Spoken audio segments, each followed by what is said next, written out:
ఓం మహాగణాధిపతయే నమః. ఓం గురుభ్యో నమః. ఓం శ్రీమాత్రే నమః. పరమేశ్వర స్వరూపమైనటువంటి జ్యోతిష, వాస్తు మరియు ఇతర అనేకమైనటువంటి శాస్త్రములను మనకు అందించినటువంటి మహర్షులకి నమస్కారం.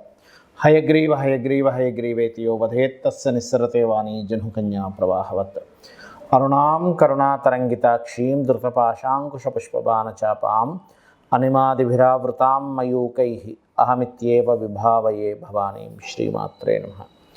ప్రేక్షకులకి ఆ లలితాంబిక అమ్మవారి యొక్క అనుగ్రహం పరిపూర్ణంగా కలగాలని మనస్ఫూర్తిగా కోరుకుంటూ, మనం ఇప్పుడు చెప్పబోయేటువంటి అంశాలు ఏవైతే ఉన్నాయో అవి చెప్తుంది నేనైనప్పటికీ కూడా చెప్పేసిన సాక్షాత్ లలిత అమ్మవారిగా భావిస్తూ, మనకి చాలామంది నన్ను అడిగినటువంటి ప్రశ్న ఏమిటంటే 2024 చాలా దారుణమైనటువంటి స్థితుల్లోకి వెళ్ళిపోయింది. అదిగాక మనకు క్రోధినామ సంవత్సరం కలిసి రావడం వల్ల ఒకవైపు అంటే జలప్రలయాలు కానివ్వండి, లేనట్లయితే ఉద్యోగ సంబంధించిన విషయంలో విదేశాల్లో ఉండేటువంటి వారికి విదేశీ ఉద్యోగ సంబంధించిన విషయంలో అనేకమైన ఇబ్బందులు కానివ్వండి, గొడవలు కానివ్వండి, ఎంతో గందరగోళ పరిస్థితులు ఏర్పడ్డాయి కదా.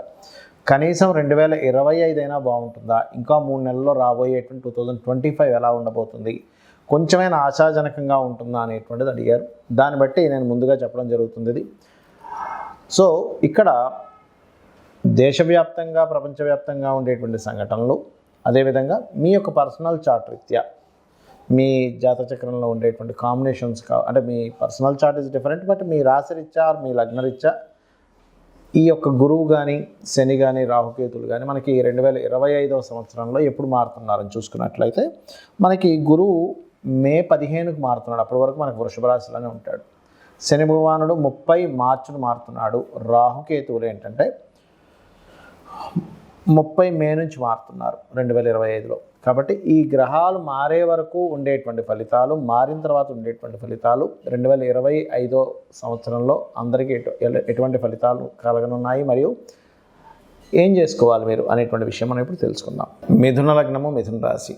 మీకు ఈ 2025 సంవత్సరంలో చాలామంది అడుగుతూ ఉన్నారు, ఏమండి జనవరి నుంచి ఎట్లా ఉంటుంది, కనీసం ఈ క్రోధినామ సంవత్సరంలో చాలా ఇబ్బందులు పడుతున్నాం కదా, కనీసం 2025 నుంచి అయినా బాగుంటుంది అని అడగడం జరుగుతుంది. అయితే ఇక్కడ మనకి మెయిన్గా సంవత్సరం మారడం అనేటువంటిది మనం తెలుగు సంవత్సరంతోనే తీసుకుంటాము.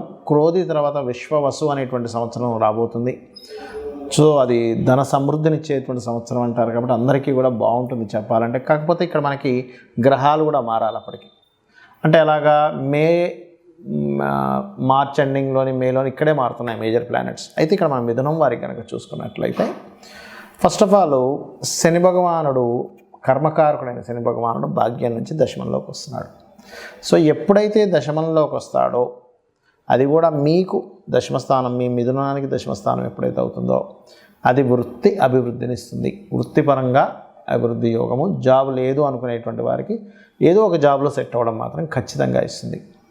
అందులో ప్రధానంగా గురువు రాశిలో ఉండడము, శని దశమంలో ఉండడం. కాకపోతే వర్క్ స్ట్రెస్ కూడా ఎక్కువగా ఇస్తుంది. అంటే ఎలా అంటే చూడండి, ఇప్పుడు ఒక 8 గంటలు జాబ్ అనుకోండి, సాయంత్రం 5 కల్లా అయిపోవాలి, 5:30కో 6కో అయిపోవాలనుకోండి, 8 వరకు చేయాల్సిన పరిస్థితి రావడం, నైట్ వరకు చేయాల్సిన పరిస్థితి రావడం, జాబ్ అలా ఇస్తూ ఉంటుంది. ఎందుకంటే శని ఈజ్ లేట్ కారకుడు కాబట్టి. అయితే ఇది ఎప్పటి నుంచి, శని మనకి ఎప్పటి నుంచి మారుతున్నాడు ఈ 2025 సంవత్సరంలో చూసుకున్నట్లయితే, ఈ యొక్క మార్చి 30వ తేదీ నుంచి మారుతున్నాడు. మార్చి 30వ తేదీ రాగానే వస్తుంది ఆ రిజల్ట్. అంటే మే 15వ తేదీకి ఎప్పుడైతే రాశిలోకి గురువు వస్తాడో అప్పటి నుంచి వస్తూ ఉంటుంది. మరి రాశిలో ఉండేటువంటి గురువు వల్ల మరొక ఫలితం ఏమిటి అని చెప్పి చూసుకున్నట్లయితే, మీ యొక్క జీవిత భాగస్వామి పేరు మీద ఏదైనా ప్రాపర్టీ తీసుకోవడం కానీ, ఉద్యోగ అవకాశాలు అయితే చక్కగా దశమాధిపతి లగ్నంలో ఉన్నందుకు వస్తుంది, కాకపోతే స్ట్రెస్ కూడా ఉంటుందని చెప్పుకున్నాము. అదేవిధంగా బంధువర్గంలో వారితో, ఎందుకంటే ఇక్కడ బుధరాశులు అయ్యాయి, బుధరాశుల్లో సప్తమాధిపతి వచ్చి కూర్చున్నాడు కాబట్టి బంధువర్గంలో వారితో ఎవరితోనైనా మీరు ఏదైనా బిజినెస్ స్టార్ట్ చేయడము, లేనట్లయితే వివాహ సంబంధించిన ప్రయత్నాలు ఫలించడం అనేది జరుగుతూ ఉంటుంది.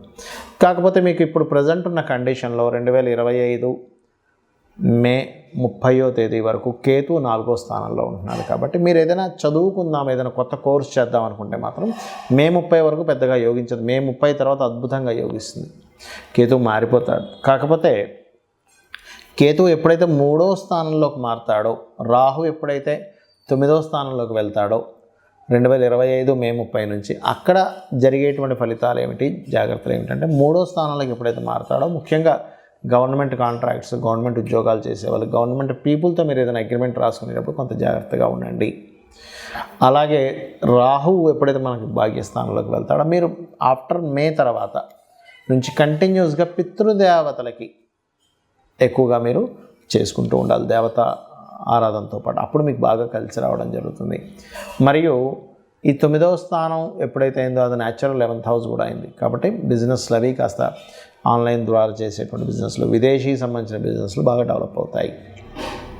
ఇక మీరు చేయవలసినటువంటి దేవతారాధన, అమ్మవారి యొక్క ఆరాధన చేయండి, అన్ని విధాలు బాగుంటుంది. 2024 కంటే 2025 విశ్వవసు అనేటువంటి సంవత్సరం క్రోధినామ సంవత్సరం కంటే చాలా బెటర్గా ఉంటుంది. ఎందుకంటే ధన సమృద్ధి యోగాన్ని ఇస్తుందట విశ్వవసు అంటే. మరి దేశ కాలమాన పరిస్థితుల్లో ఎటువంటి ఫలితాలు వస్తాయి అని చెప్పి చూసుకున్నట్లయితే ఇప్పుడు మనం చూడండి, జలరాశుల్లో మీనం యొక్క సంచారం జరుగుతున్నందుకు మనం లాస్ట్ టైం మనం చెప్పుకున్నాం, 9 months బ్యాకే చెప్పుకున్నాం. రాహు మారినప్పుడు జలరాశుల్లోకి రాహు వచ్చాడు. Rahu is the drastic related సంబంధించిన వాటికి కారకుడు. జల సంబంధించినవి బాగా పెరుగుతాయి. జల సంబంధించిన వర్షాలు కావచ్చు, నదులు ప్రవహించడం కావచ్చు, జల ప్రళయాలు కావచ్చు వస్తాయని అనుకున్నాం. అదేవిధంగా మనకు జరుగుతూ ఉంది కూడా ఇప్పుడు కాలంలో. అయితే మరి ఎప్పుడైతే మీకు రాహుకేతువులు మారుతారో మే 30వ తేదీ నుంచి అక్కడ చాలా మట్టుకు ఈ మే తర్వాత వచ్చేటువంటి నెక్స్ట్ ఇయర్ 2025 మే తర్వాత వచ్చేవి చాలా అట్లాంటివి జరగవు చాలా మటుకు. అదేవిధంగా కేతువు ఎప్పుడైతే మనకి కన్యారాశి నుంచి సింహరాశిలోకి వస్తాడో భూముల యొక్క ధరలు బాగా పెరుగుతాయి అక్కడ. అంటే ల్యాండ్ రేట్స్ పెరిగేటువంటి సమయం ఎప్పుడైతే సింహంలోకి వస్తాడో కేతువు. మరి సింహంలోకి వచ్చిన కేతువు ఏం చేస్తాడండి, కొన్ని అధికారాల్లో ఉండేటువంటి కొంతమందిని బదిలీ చేస్తాడు. అది ఎంపీ లెవెల్ కావచ్చు, ఎమ్మెల్యే లెవెల్ కావచ్చు, సీఎం లెవెల్ కావచ్చు, పిఎం లెవెల్లో కావచ్చు. కొంత మార్పులను ఇస్తాడు అక్కడ. అంటే కొన్ని మార్పుల్ని కేతు ఈజ్ చేంజింగ్, మార్పులు ఇంకొంత ఏదైనా మార్పు తేవడం వాటికి కారకుడు. అదేవిధంగా ఒక గొప్ప కీర్తిని కూడా ఇస్తాడు రాజుకి, ఎందుకంటే కేతు కీర్తికి కారకుడు. మరి శని భగవానుడు మీనరాశిలోకి వెళ్తున్నాడు.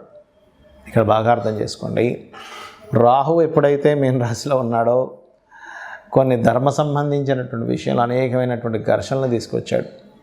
శని వచ్చినప్పుడు ఏమవుతుందంటే అటువంటి ఘర్షణలు అవుతుంటాయి, కానీ కొంత ధర్మబద్ధంగా అంటే ధర్మ కర్మాది యోగం ఏర్పడుతుంటుంది. ఎప్పుడు శని కనుక గురు రాశుల్లోకి వెళ్ళినప్పుడు కొన్ని ధర్మ సంబంధించినటువంటి విషయాల్లో రాహు ఎటువంటి, ఎందుకంటే శనివత్ రాహు కుజవత్ కేతు అంటూ ఉంటారు.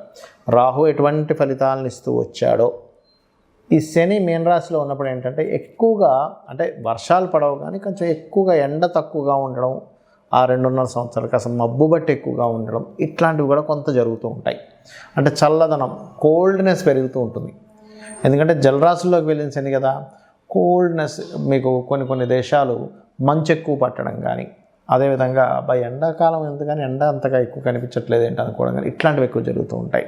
ఎందుకంటే ఇక్కడ ఇది ఒకటే కారణం కాదు, కేతువు కూడా సింహరాశిలోకి ఎంటర్ అవుతున్నాడు. అంటే రవి ప్రచండంగా వచ్చేటువంటి దానికి కేతువు ఎప్పుడైతే ఉన్నాడో మీరు గమనించవచ్చు.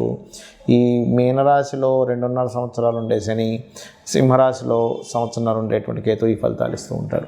మరి ఈ యొక్క ఫలితాల్లో చాలామందికి డేట్ ఆఫ్ బర్త్లు ఉండవు. ఎందుకంటే వాళ్ళ పర్సనల్ చార్ట్ బట్టి లగ్నము, ధనస్థానము, ప్రయత్నస్థానము, వివాహ స్థానం కావచ్చు, గృహయోగం కావచ్చు, ఇవన్నీ మీ పర్సనల్ చార్ట్లో ఉంటాయి. మీ పర్సనల్ చార్ట్లో ఉన్నటువంటిది ఎక్కువ ప్రభావం చూపిస్తుంది. గుర్తుపెట్టుకోండి, ఏలినాటి శని వచ్చిందని అష్టమ శని, అర్ధాష్టమ శని భయపడకండి. మీ personal chart is most important.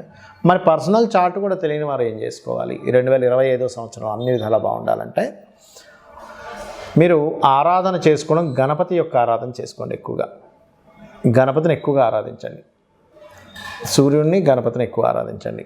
సేవలు, ఎందుకంటే 12వ స్థానంలో శని వెళ్ళి గురు రాశిలో న్యాచురల్ 12th హౌస్లో ఉన్నాడు కాబట్టి మీకు దగ్గరలో ఉండే ఆలయాల్లో నూనెని దానంగా ఇస్తూ ఉండండి. నూనెని లేదా బెల్లంతో చేసిన పదార్థాన్ని ప్రసాదంగా ఇస్తూ ఉండండి.